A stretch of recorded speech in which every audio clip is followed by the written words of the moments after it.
We were sent this kids microscope, and this thing is so cool. So you can take the bottom part off. I'll show you how you can use it with the bottom on.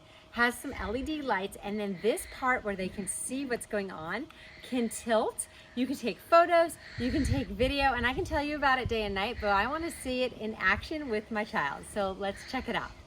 Okay, here's a bee we found, and she's gonna put it into focus, and look at that. Whoa. Do you see its legs? And look at, what does that look like to you?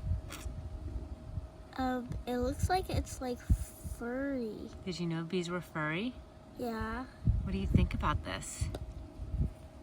I think that it's like cool. Look at its wings.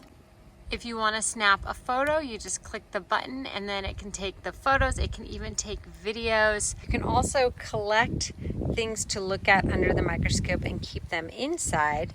And then we have those lights that will turn on and we can look at it that way as well, which is so cool.